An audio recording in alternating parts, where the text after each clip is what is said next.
नमस्कार साथियों। उम्मीद कर रहे हैं कि लॉकडाउन में आप स्वस्थ होंगे और लॉकडाउन का फायदा उठा पा रहे होंगे। मुझे लगा था कि 31 मई के बाद लॉकडाउन खुल जाएगा, लेकिन ऐसा नहीं हो पाया और जुलाई में सभी परीक्षाओं के होने के आसार व्यक्त हो रहे हैं। इसलिए प्रत्येक दिन आपको कम से कम 2 वीडियो तो जरूर मिल जाएगा। फिलहाल आज हम हिंदी के वर्णमाला चैप्टर की शुरुआत कर रहे हैं, जो सीटेट, सुपर टेट और टेट के सभी परीक्षाओं से सम्मिलित है। और उसके बाद यदि आप यूपीएससी, पीएससी या यूपी एसएससी जो भर्ती है उनके संदर्भित में यदि आप हिंदी के सेक्शन को कर रहे हैं तो बहुत ही सहज महसूस करेंगे। चलिए अभी स्टार्ट करते हैं। आज का पहला टॉपिक वर्ण, और यहाँ से हम देखेंगे कि व्याकरण जो है 3 शब्दों से मिलकर बना है। व्याकरण। अगर इसके अर्थ की मैं बात करूं तो किसी भी भाषा को भली प्रकार से समझना ही व्याकरण कहलाता है। परिभाषा की यदि बात की जाए तो व्याकरण वह पुस्तक या विधा या वह रचना या वह कृति या संस्करण है या पाणिनि महोदय के अनुसार कि वह ग्रंथ है जो किसी भी भाषा को शुद्ध शुद्ध उच्चारण करना, लिखना और प्रयोग करना सिखाती है। फिलहाल यदि व्याकरण के अंग की बात हो तो व्याकरण के 3 अंग होते हैं, वर्ण, शब्द और वाक्य। तो पहला टॉपिक जो वर्ण है इसी के बारे में हम आज अध्ययन करेंगे। और यदि मैं वर्ण विचार की बात करूं तो वर्ण विचार में आप यही देखेंगे कि वर्णों का उच्चारण कैसे होगा, इनको लिखा कैसे जाएगा और इनका प्रयोग किया कैसे जाएगा, क्योंकि लेखन और प्रयोग में आप वर्तनी संबंधी जो अशुद्धियां होंगी उसके बारे में जानेंगे। फिर हम शुरुआत करते हैं वर्ण का। वर्ण है क्या? तो देखिए, जिसका उच्चारण स्वतंत्र होगा वह वर्ण कहलाएगा। इसकी संख्या 52 कही गई है।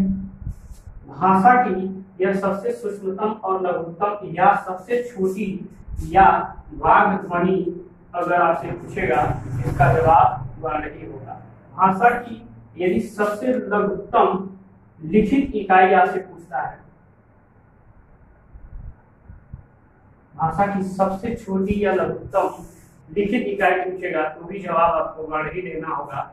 एक नई बात समझिए आप कि यदि पूरे भाषा का स्ट्रक्चर में देखूं तो ये दिख रहा है कि भाषा जो है वाक्य से मिलकर बनती है, वाक्य समूह से, और वाक्य समूह जो होता है वाक्यों से मिलकर बनता है, और वाक्य जो है शब्दों से मिलकर बनता है, शब्द जो है वर्ण के मिलने से बनता है, और वर्ण जो है ध्वनि का लिखित रूप। वर्ण जो है ध्वनि का लिखित रूप है। कैसे कि मान लीजिए कि मैंने एक शब्द एक वर्ण ध्वनि उच्चारित किया क, ये ध्वनि कहलाएगा। यदि मैं इसको लिख देता हूं तो ये आपका वर्ण कहलाएगा। तो जब भी आपसे पूछा जाता है, अब इससे प्रश्न आते कैसे हैं जरा यह देखिए। ये सारी इंपॉर्टेंट महत्वपूर्ण क्वेश्चन है, इसको जरा देखिएगा कि भाषा की सबसे छोटी मौखिक इकाई आपसे जब पूछेगा तब जवाब ध्वनि होगा। भाषा की सबसे छोटी लिखित इकाई, देखिए शब्द स्पेसिफिक है, अगर भाषा की सबसे छोटी लिखित इकाई पूछेगा तो जवाब सदैव वर्ण होगा। भाषा की सबसे छोटी इकाई पूछेगा, न तो लिखित और न ही मौखिक, इनमें विवाद बहुत ज्यादा रहता है, बहुत सी किताबों में गलत छापा गया है। तो भाषा की सबसे छोटी इकाई या लघुत्तम इकाई पूछा जाएगा, सदैव जवाब वर्ण होगा। एक बात ध्यान दीजिएगा कि जब भी दे देता है कि भाषा की सबसे छोटी इकाई और उसमें ध्वनि भी दे देगा, वर्ण भी दे देगा, दोनों दे देगा और इनमें से कोई नहीं देगा, तो सदैव जवाब आपका होना चाहिए वर्ण। अब देखेंगे अर्थ के आधार पर भाषा की सबसे छोटी इकाई। स्पेसिफिक बात क्या है? अर्थ के आधार पर भाषा की 2 इकाइयां होती हैं, एक होता है शब्द और दूसरा होता है वाक्य। तो अर्थ के आधार पर यदि भाषा की सबसे छोटी इकाई पूछा जाएगा तो शब्द होगा।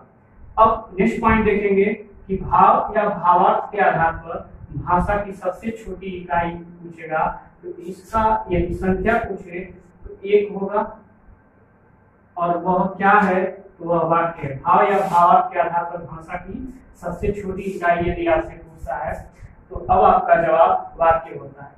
फिर इसके बाद आप देखेंगे कि यह वाक्य ही क्यों होता है। आप बचपन की क्लासेस में यदि आपको याद होगा तो पद एक पढ़ते थे, पद रचना में आप यही देखते थे कि उस पद का आपको भाव निकालने के लिए कहा जाता था, व्याख्या करने के लिए कहा जाता था। वही भाव या भावार्थ जो होता है वाक्यों का आप निकालते हैं, शब्दों का उसमें नहीं निकालते थे। पद्यांश आता था, उसको पढ़ के उसका भाव या भावार्थ आप निकालते थे। बात यदि देखें कि वर्णों की जो संख्या यहाँ 52 बताई गई है, इसका आगे हम चर्चा करेंगे। फिलहाल यह देखें कि वर्णमाला, वर्णों के मिलने से वर्णमाला बनती है। तो ये क्या होती है वर्णमाला? यदि इसकी बात कहा जाए तो इसकी संख्या 1 होगी। ध्यान देना है, वर्ण आपके 52 होते हैं, लेकिन वर्णमाला जो वर्णों की माला एक सीरीज बन जाती है, श्रृंखला, वह 1 होती है। और वर्णों का संकलन जो सीटेट में और यूपीटेट में पूछा जा चुका है कि वर्णों का संकलन या व्यवस्थित क्रम या समूह भी वर्णमाला कहलाता है। एक बात और ध्यान रखिएगा जो बहुत ज्यादा कंफ्यूजन करके रखता है कि वर्ण या अक्षर। देखिएगा, सभी वर्णों को अक्षर बोला जा सकता है, लेकिन सभी अक्षरों को वर्ण नहीं बोला जा सकता है। कहने का क्या मतलब है?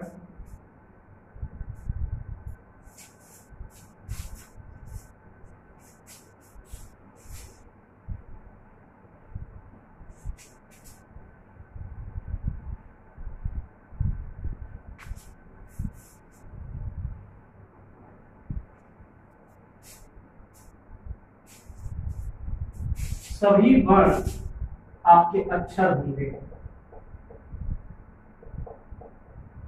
लेकिन सभी अक्षर आपके वर्ण नहीं। सभी अक्षर वर्ण नहीं होंगे। अब ऐसा क्यों बोला जा रहा है? क्योंकि अक्षर को शब्द भी बोला गया है। अक्षर को शब्द भी बोला गया है। सभी वर्ण अक्षर होंगे। अक्षर का मतलब होगा कि जिसका उच्चारण स्वतंत्र रूप से किया जा सके और वह अक्षर बहुत ज्यादा होते। इसलिए आपसे यह नहीं पूछता है कि हिंदी में अक्षरों की संख्या बताइए, अक्षरों की संख्या बहुत अधिक है।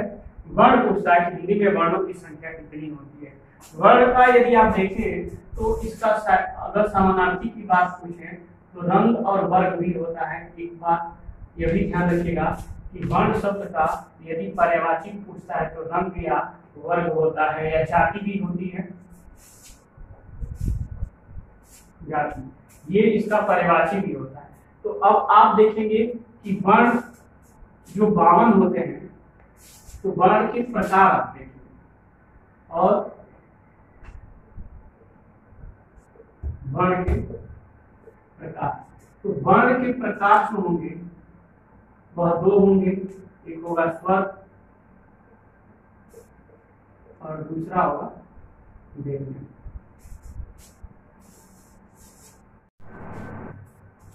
तो देखिए, अब जो वर्ण है 2 प्रकार के होते हैं, स्वर और व्यंजन। एक बात ध्यान रखिएगा जो मैंने अभी बताया कि हमेशा बच्चे गलती करते नजर आते हैं कि जब उनसे पूछा जाता है कि भाषा या व्याकरण की सबसे छोटी इकाई, तो वह यदि ऑप्शन में ध्वनि है तो उसको तुरंत मार देते हैं। कई बार मैंने ऐसा देखा है, वो गलतियां कर देते हैं। तो आपको ये गलती रिपीट नहीं करनी है। हमेशा जवाब आपका भाषा की सबसे सूक्ष्मतम इकाई या लघुत्तम इकाई या सूक्ष्मतम वाग ध्वनि पूछा जाएगा। तो उस परिस्थिति में आपका जवाब वर्ण ही होगा।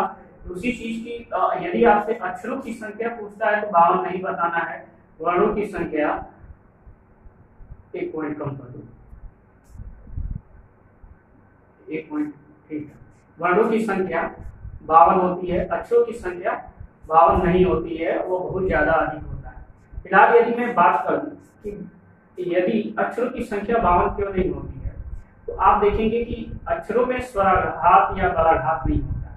स्वर पे घात नहीं होता है, जैसे कान, नाक। तो कहीं ना कहीं अक्षरों में वो फ्लो नहीं, अक्षरों में वो स्वर पे फ्लो नहीं आ रहा है, उतराव चढ़ाव नहीं आ रहा है, इसलिए अक्षरों की संख्या अधिक होती है। एक बात ध्यान रखिएगा कि जैसे मैंने बताया कि अक्षरों को शब्द भी कहा गया है, तो कान, नाक, ये सब अक्षर बोल सकते हैं, आप शब्द भी बोल सकते हैं, वर्ण नहीं बोल सकते। तो सभी वर्ण अक्षर हो सकते हैं, सभी अक्षर वर्ण नहीं हो सकते। इस बात का बहुत ध्यान रखिएगा कि कई बार इस तरीके के जवाब गलत हो जाते हैं, जो आप थोड़ी थोड़ी बारीकियां नहीं समझ पाते हैं। तो फिलहाल एक बात अब आगे करें हम वर्ण का, जो स्वर और व्यंजन है। तो वर्ण में आज हम पढ़ेंगे स्वर के बारे में। तो स्वर क्या होता है इसको देखते हैं। तो जिनका उच्चारण स्वतंत्र होता हो, अर्थात जो बिना किसी सहायता के बोले जाते हैं, स्वर कहलाते हैं। स्वर बिना अवरोध के बोले जाते हैं। ये भी परिभाषा में प्रश्न देके पूछ लेता है कि ऐसी ध्वनि जिनका उच्चारण बिना किसी अवरोध के उच्चारित होता हो या उच्चारण होता हो, क्या कहलाते हैं? तो स्वर कहलाते हैं। इनकी संख्या पूछता है कि स्वरों की संख्या हिंदी में कितना है, तो 11 होता है। स्वरों की संख्या हिंदी में 11 होता है। अ से लेकर औ यह स्वरों की संख्या है 11। बहुत बार बच्चे कहते हैं कि स्वरों की संख्या तो सब 13 होती है। तो एक बार जानिए, स्वरों की संख्या 13 होती है, लेकिन किसकी होती है यह भी जानना जरूरी है। मूल स्वर या एक तरीके से मूल भाषा या संस्कृत, इस भाषा के जो स्वर होंगे वह 13 होंगे। और उनमें कौन कौन 13 होगा? अ से लेकर औ तक हिंदी का, और दीर्घ री में आप यह देखेंगे कि हुंडी 2 होगा। और हिंदी वाले में यदि आप देखें तो एक री ऐसे होता है जो तत्सम शब्दों में प्रयोग किया जाता है। बहुत इंपॉर्टेंट बात है, इसका भी तत्सम शब्दों में प्रयोग होता है। और इसके बाद री जो धातुओं में प्रयोग होता है। ये आपका 11 य और 12 13 संस्कृत में 13 होते हैं। अन्य बातें जो बेसिक स्तर पे बच्चों को नहीं बताई जाती है वह ये है कि अंग और अह क्या है। अंग और अह क्या है, इसका हम आगे विस्तृत चर्चा करेंगे कि अंग और अह क्या है। इसको हम विसर्ग के नाम से जानते हैं, हम आगे इसका विस्तृत चर्चा करेंगे। और अंग को अनुस्वार और अह को विसर्ग, और इन दोनों को अयोगवाह के नाम से जाना जाता है। अयोगवाह का मतलब अ का उपसर्ग नहीं, योग का मतलब जुड़कर, वाह का मतलब वहन करे। अर्थात यह जो अक्षर है, वर्ण है, यह हमेशा स्वरों पर ही चलेंगे, व्यंजन के साथ जुड़कर वहन नहीं करेंगे। इसलिए इनको अयोगवाह कहा जाता है। आगे में इसका और अन्य विस्तृत चर्चा करूंगा। इनकी संख्या 2 होती है। इनको स्वर नहीं माना गया है और न ही व्यंजन माना गया है, लेकिन इतना जरूर कहा गया है कि इनका उच्चारण हमेशा स्वरों के बाद ही होता है। जैसे अंग अ के बाद, अह अ के बाद आया है। तो इसका हम आगे विस्तृत चर्चा करेंगे। फिलहाल हम देखें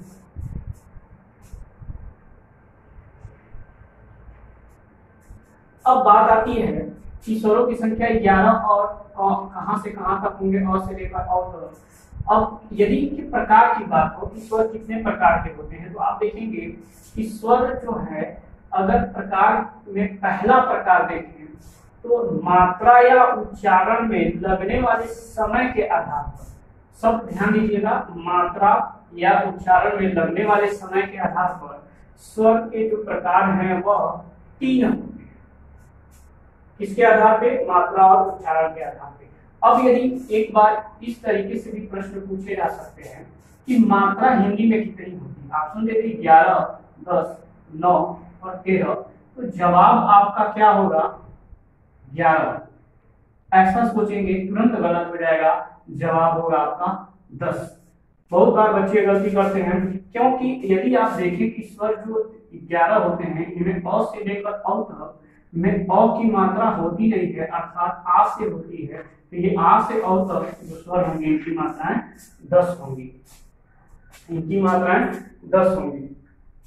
अब यदि पानी ला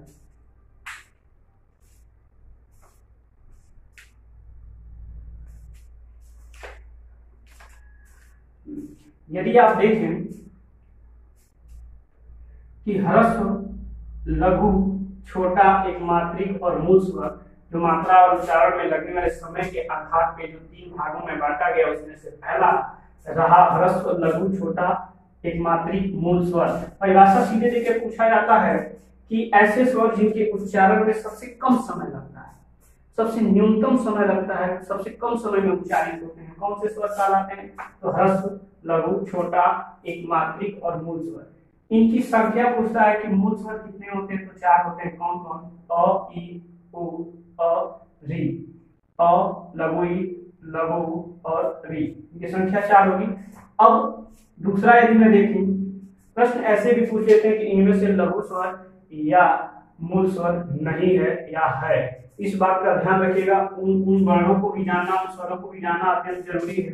दूसरा यदि मैं देख रहा हूँ कि दीर्घ स्वर, गुरु स्वर, बड़ा स्वर, द्विमात्रिक स्वर, संधि स्वर और संधि स्वर, इन स्वरों को जो द्विमात्रिक स्वर है इनमें लघु स्वर से दोगुना समय लगता है। इनमें बहुत कम समय लगता है। लघु स्वर के दोगुना लगने वाले स्वरों को दीर्घ स्वर, गुरु, बड़ा, द्विमात्रिक, संधि या संधि स्वर के नाम से जाना जाता है। क्यों संधि का मतलब कि इन जो मूल स्वर जो है इनका आप संधि नहीं कर सकते, इनको नहीं तोड़ सकते हैं, इसको तोड़ सकते हैं। तो इनकी जब संख्या मूल स्वरों की 4 थी, लघु स्वरों की, तो अब बच गया है टोटल स्वरों में से 7। और 7 कौन कौन से हैं? तो आप देखेंगे यदि अ, लघु ई और दीर्घ लघु उ और री को छोड़ के जो बचे हैं 7, आ, दीर्घ ई, दीर्घ उ, ए, ऐ, ओ, औ, ये सभी के सभी आपके जो है द्विमात्रिक स्वर होते हैं। द्विमात्रिक स्वर कहने का क्या मतलब है कि इनमें 2 मात्राओं का योग होता है। बड़ा स्वर होता है, गुरु स्वर होता है। अब यदि मैं देखूं कि अंतिम की जो 4 स्वर है इन्हें संयुक्त स्वर के भी नाम से जाना जाता है। संयुक्त स्वर का मतलब जो 2 स्वरों के मेल से बने, जैसे यदि मैं बोलूं अ और लघु ई के मिलने से ये बनता है अ, और दीर्घ ई के मिलने से ऐ बनता है अ, और लघु उ के मिलने से ओ बनता है अ, और दीर्घ उ के मिलने से औ बनता है। तो ये आपके संयुक्त स्वर कहलाते हैं। तो कभी आपसे जब संयुक्त स्वरों की बात करें, इनकी संख्या के बारे में पूछे, इनकी संख्या 4 होगी और कौन कौन से होंगे जरा इसको देख लेंगे। ऐ, ऐ, ओ, औ, इनकी संख्या हो गई 4। अब आगे मैं बात करूं कि इससे अन्य प्रश्न क्या बनाए जा सकते हैं। तो देखिए कई बार इस तरीके के प्रश्न आते हैं कि ह्रस्व का विलोम क्या होगा या ह्रस्व का विपरीत क्या होगा। तो उसमें ऑप्शन में रहता है दीर्घ, गुरु, बड़ा और संधि। तो अब आपका जवाब क्या होगा? गौर से समझिए मैं क्या बोल रहा हूँ। ह्रस्व का विलोम, तो यह बात दिमाग में रखिएगा, दीर्घ, गुरु, बड़ा ये सब कुछ रहेगा, आपको सदैव जवाब देना पड़ेगा। ह्रस्व का विलोम दीर्घ होगा, लघु का विलोम गुरु होगा, छोटा का विलोम बड़ा, एक मात्री का बहुमात्रिक या द्विमात्रिक, और मूल आप जानते हैं संधि स्वर के बारे में मैंने बात कर दिया। जो तीसरा प्रकार है मात्रा के आधार पर स्वर का, तो वह है प्लुत। प्लुत स्वर को हम त्रिमात्रिक स्वर के भी नाम से जानते हैं। त्रिमात्रिक जैसे नाम से पता चल रहा है कि 3 मात्रा होगा। इसका संकेत कुछ इस तरीके का होगा, एस के आकार का और 3 के आकार का। इसके बाद डाट डाट लगता है जिसको अगोलाकार चिन्ह के नाम से जाना जाता है। तो अब आप देखेंगे कि अगर मैं बात करूं कि प्लुत स्वरों की संख्या क्या, तो इनकी जो संख्या होगी वह 8 होगी। कौन कौन सा होगा? 7 जो दीर्घ है जिसका चर्चा मैंने यहाँ किया है, और एक लघु स्वर में या ह्रस्व स्वर में एक जो अ है पहला स्वर, उसको लेके टोटल 8 जो है प्लुत स्वर कहलाते हैं। अच्छा, तो ई और उ क्यों नहीं होगा, जरा इसका बात किया जाए कि ई और उ क्यों नहीं होता है। तो यदि आप ई का उ का उच्चारण करते हैं, यदि आप ई और उ का उच्चारण करेंगे तो यह दीर्घ हो जाएगा, अर्थात दीर्घ ई और दीर्घ उ हो जाएगा। जबकि प्लुत स्वर की यह मुख्य विशेषता है कि उसके उच्चारण में 3 गुना समय लगे, अर्थात जिन अक्षरों के बाद यह संकेत आएंगे कम, वह पहला वाला अक्षर उसके 3 गुना उच्चारण को कवर करेगा। तो अब देखिए जरा कैसे मैं बोल रहा हूं कि यहां यदि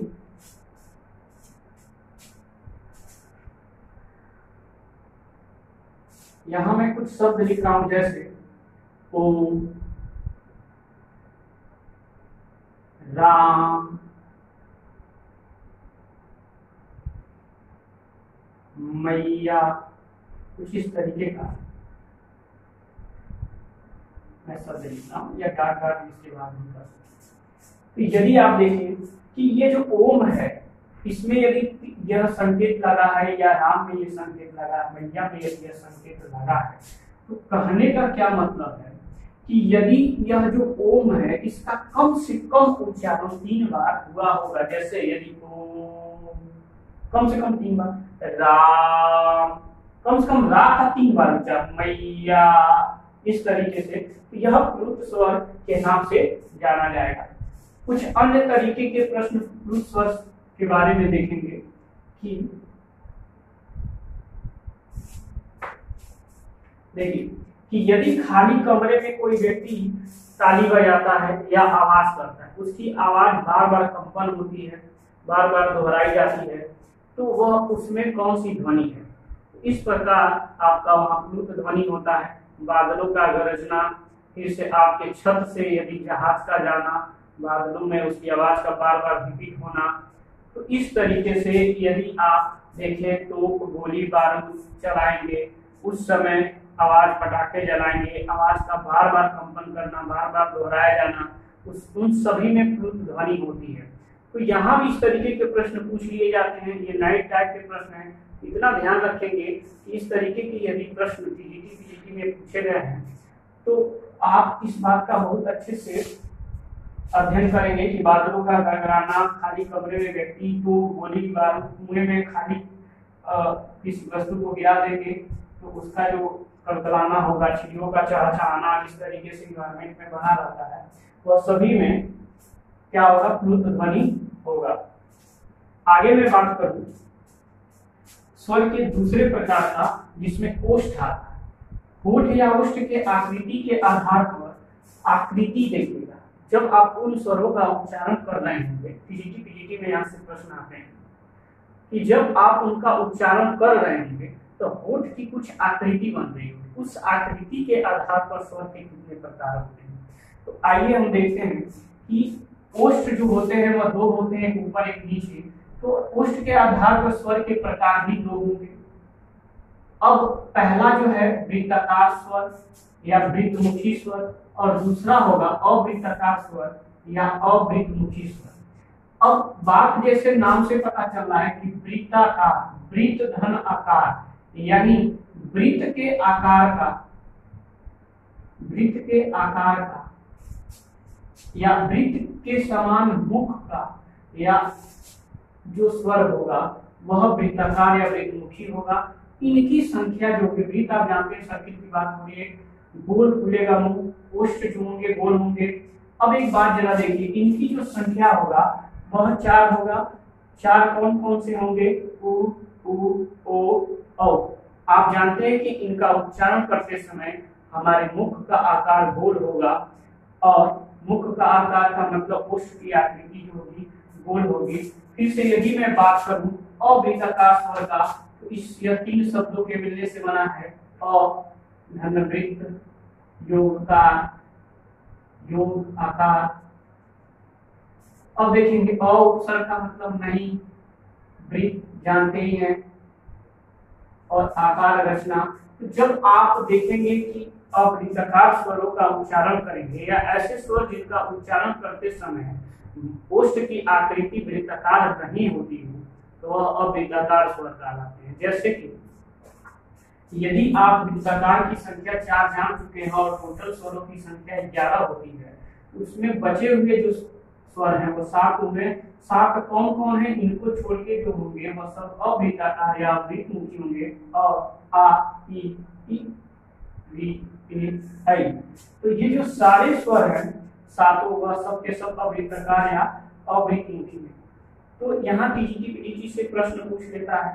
तो ये जो आपको प्रश्न कराए जा रहे हो भारत के सभी परीक्षाओं में जिसमें हिंदी सब्जेक्ट रखा जाता है, उन सभी को ध्यान में रखते हुए हिंदी की क्लासेस दी जा रही है, और मैक्सिमम इसमें कंटेंट डालने का प्रयास किया जा रहा है कि बेहतर से बेहतर कंटेंट आपके पास पहुंच पाए, ताकि कोई भी प्रश्न छूट ना पाए। प्रश्नों की रूपरेखा कैसे तय हो रही है आजकल के एग्जाम्स में, उसका विस्तृत अध्ययन कर रहे हैं।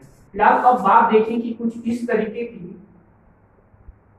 प्रश्न आ गया है कि अगर वृत्ताकार या वृत्तमुखी स्वर इनमें से है और दे दे उ उ ओ औ आ, यानी ये चारों देखे, ये भी दे दे और एक ऑप्शन दे दे सभी।